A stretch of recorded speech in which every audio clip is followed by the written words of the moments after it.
Hello दोस्तों, स्वागत है आपका हमारे नई वीडियो में। तो आज हम बात करें समान ज्ञान के रसायन विज्ञान के बारे में। तो रसायन विज्ञान केमिस्ट्री किसे कहते हैं? विज्ञान की वह शाखा जिसके अंतर्गत पदार्थ के गुण, संगठन, संरचना तथा उनमें होने वाली परिवर्तनों का अध्ययन किया जाता है। केमिस्ट्री अर्थात रसायन विज्ञान शब्द की उत्पत्ति मिस्र के प्राचीन शब्द कीमिया से हुई है, जिसका अर्थ है काला रंग। मिस्र के लोग काली मिट्टी को केमी कहते थे और प्रारंभ में रसायन विज्ञान के अध्ययन को केमिटेकिंग कहा जाता था। लेवाइसियर को रसायन विज्ञान का जनक कहा जाता है। पदार्थ एवं उसकी प्रगति।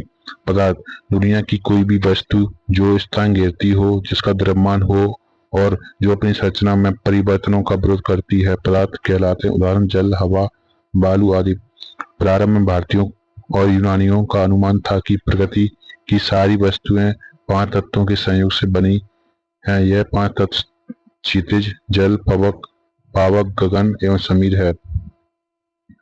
भारत के महान ऋषि कणाद के अनुसार सभी पदार्थ अत्यंत सूक्ष्म कणों से बने हैं, जिसे परमाणु कहा जाता है।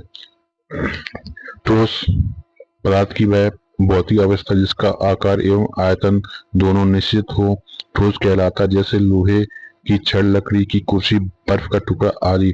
द्रव पदार्थ की वह भौतिक अवस्था जिसका आकार अनिश्चित या आयतन निश्चित हो, द्रव कहलाता। जैसे अल्कोहल, पानी, तारपीन का तेल, मिट्टी तेल आदि।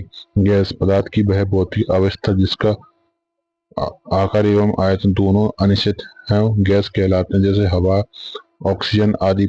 गैसों का कोई वृक्ष नहीं होता है, इसका विसरण बहुत अधिक होता है तथा इसे आसानी से संपृक्त किया जाता है। ताप एवं दाब में परिवर्तन करके किसी भी पदार्थ की अवस्था को बदला जा सकता है, परंतु इसके अपवाद भी हैं, जैसे लकड़ी, पत्थर या केवल ठोस अवस्था में ही रहती है।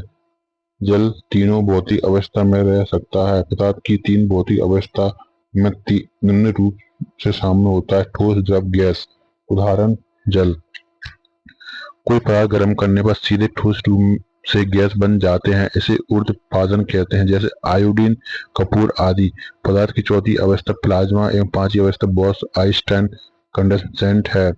तत्व किसे कहा जाता है? तत्व वह शुद्ध पदार्थ है जिसकी किसी भी ज्ञात भौतिक एवं रासायनिक विधियों से ना तो 2 या 2 से अधिक पदार्थों में व्यक्त किया जा सकता है, ना ही अन्य सरल पदार्थों के योग से बनाया जा सकता है, जैसे सोना, चांदी, ऑक्सीजन आदि।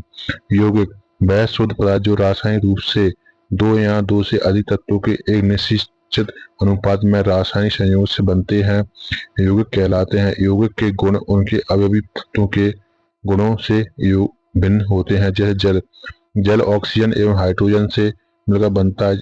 इसमें ऑक्सीजन जलने से सहायक होता है और हाइड्रोजन खुद जलता है, लेकिन इन दोनों के यौगिक जल आग बुझा देते हैं। मिश्रण वे पदार्थ जो 2 या 2 से अधिक तत्वों या यौगिक के किसी भी अनुपात में मिलाने से प्राप्त होता है, मिश्रण कहलाता है। इस सरल यांत्रिक विधि द्वारा पूर्ण प्रारंभिक अवयवों में प्राप्त किया जाता है। जैसे हवा। समांग मिश्रण किसे कहते हैं? निश्चित अनुपात में अवयवों को मिलाने से समांग मिश्रण का निर्माण होता है। इसके प्रत्येक भाग के गुणधर्म एक समान होते हैं, जैसे चीनी या नमक का जलीय विलयन, हवा आदि। विषमांगी मिश्रण किसे कहा जाता है? अनुचित अनुपात में अवयवों को मिलाने से विषमांग मिश्रण का निर्माण होता है। इसके प्रत्येक भाग के गुण एवं उनके संगठन भिन्न भिन्न होते हैं, जैसे बारूद, कुआसा आदि। मिश्रण को अलग अलग करने की कुछ प्रमुख विधियां। प्रवाहकरण। इस विधि के द्वारा अकार्बनिक ठोस मिश्रण को अलग अलग किया जाता है। इस विधि में अशुद्ध ठोस मिश्रण को उचित विलायक के साथ मिलाकर गर्म किया जाता है तथा गर्म अवस्था में ही कीप द्वारा छान लिया जाता है। छानने के बाद मिश्रण को कम ताप पर धीरे धीरे ठंडा किया जाता है। ठंडा होने पर शुद्ध पदार्थ क्रिस्टल के रूप में विलयन से पृथक हो जाता है, जैसे शर्करा और नमक। मिश्रण को इथाइल अल्कोहल में 348 केल्विन ताप पर गर्म कर इस विधि द्वारा अलग किया जाता है। आसवन विधि। आसवन विधि। जब 2 द्रव्यों के क्वथनांक में अंतर अधिक होता है तो उसके मिश्रण को आश्वासन विधि से पृथक करते हैं, अर्थात यह द्रव्यों के मिश्रण को अलग करने की विधि है। इसका प्रथम भाग वाष्पीकरण एवं दूसरा भाग संघनन कहलाता है। ऊर्ध्वपातन इस विधि द्वारा दो ऐसे ठोस के मिश्रण को अलग करते हैं जिसमें एक ठोस ऊर्ध्वपातित हो दूसरा नहीं। इस विधि में Kapoor, naphthalene, ammonia chloride, anthracene आदि को अलग करते हैं। आंशिक आशवन इस विधि में वैसे मिश्रित द्रव्यों को अलग करते हैं जिनके क्वथनांकों में अंतर बहुत कम होता है। खनिज तेल या कच्चे तेल में शुद्ध डीजल, पेट्रोल, मिट्टी तेल, कोलतार आदि इसी विधि द्वारा अलग किया जाता है। वर्णलेखन यह विधि इस तथ्य पर आधारित है कि किसी मिश्रण के विभिन्न घटकों की अवशोषण क्षमता भिन्न भिन्न होती है तथा वे किसी अधिशोषण पदार्थ में विभिन्न दूरियां पर अवशोषित होते हैं। इस प्रकार के पृथक कर लिए जाते हैं। भाप आशोषण विधि इस विधि से कार्बनिक मिश्रण को शुद्ध किया जाता है जो जल में अघुलनशील होता है परंतु भाप के साथ वाष्पशील होता है। इस विधि द्वारा विशेष रूप से उन पदार्थों का शुद्धिकरण किया जाता है जो अपने क्वथनांक पर अवघटित हो जाते हैं जैसे एसीटोन, मेथिल अल्कोहल आदि। द्रवणांक किसे कहता है? गर्म करने पर जो ठोस पदार्थ द्रव अवस्था में परिवर्तित होता है तो उनमें अधिकांश में यह परिवर्तन एक विशेष दाब पर तथा नियत ताप पर होता है। यह नियत ताप वस्तु का द्रवणांक कहलाता है। जब तक पदार्थ गलता है ठोस के आखिरी कण तक रहता है तब तक ताप स्थिर रहता है। यदि विशेष दाब नियत रहे तो हिमांक किसी विशेष दाब पर वह नियत ताप जिस पर कोई द्रव जमता है हिमांक कहलाता है। सामान्य पदार्थ का द्रवणांक एवं हिमांक का मान बराबर होता है। जैसे बर्फ का द्रव्यमांक एवं हिमांक 0.0 डिग्री सेल्सियस होता है। अशुद्धियां की उपस्थिति में पदार्थ का हिमांक और द्रव्यमांक दोनों कम होता है।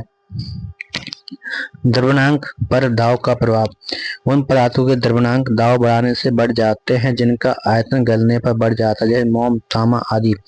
उन पदार्थों के द्रवणांक दाब बढ़ाने से घट जाता है जिनका आयतन गलने पर घट जाता है जैसे बर्फ, डलवा, लोहा आदि। गलने तथा जमने पर आयतन में परिवर्तन क्रिस्टलीय पदार्थों में से अधिकांश पदार्थ गलने पर आयतन बढ़ जाते हैं। ऐसी दशा में ठोस अपने ही गले हुए द्रव में डूब जाता है। डला हुआ बर्फ, एंटीमनी, बिस्मथ, पीतल आदि गलने पर आयतन में सिकुड़ते हैं। अतः इस प्रकार के ठोस अपने ही गले द्रव में प्लवन करते हैं रहते हैं। इस विशेष गुण के कारण बर्फ का टुकड़ा गले हुए पानी में प्लवन करता है। सांचे में केवल वे पदार्थ डाले जा सकते हैं जो ठोस बनने पर आयतन में बढ़ते हैं क्योंकि तभी वे सांचे आकार की पूर्णतया प्राप्त कर सकते हैं। मुद्रण धातु ऐसे पदार्थ के बने होते हैं जो जमने पर आयतन में बढ़ते हैं। चांदी या सोने की मुद्राएं ढाली नहीं जाती, केवल मुहर लगाकर बनाई जाती हैं। मिश्र धातुओं का द्रवणांक उन्हें बनाने वाले पदार्थों के गलनांक से कम होता है क्योंकि अशुद्धियां डाल देने पर पदार्थ का गलनांक घट जाता है। हिमकारी मिश्रण किसी ठोस को उसके द्रवणांक पर गलने के लिए ऊष्मा की आवश्यकता होगी जो उसकी गुप्त ऊष्मा होगी।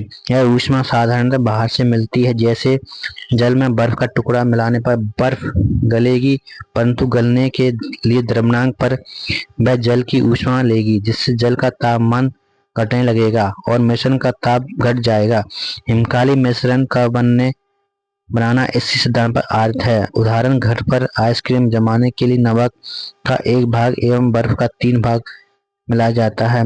इसमें मिश्रण का ताप 200 डिग्री सेल्सियस प्राप्त होता है। वाष्पीकरण किसे कहा जाता है?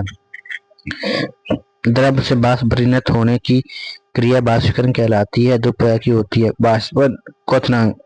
क्वथनांक से कम तापमान पर द्रव के वाष्प में परिवर्तन होने की प्रक्रिया को वाष्पन कहते हैं। वाष्पन की क्रिया तीन बातों पर निर्भर करती है। क्वथनांक का कम होना, क्वथनांक जितना कम होगा वाष्पन की क्रिया उतनी ही अधिक तेजी से होगी। द्रव का ताप अधिक होने से वाष्पन अधिक होगा। द्रव के खुले क्षेत्र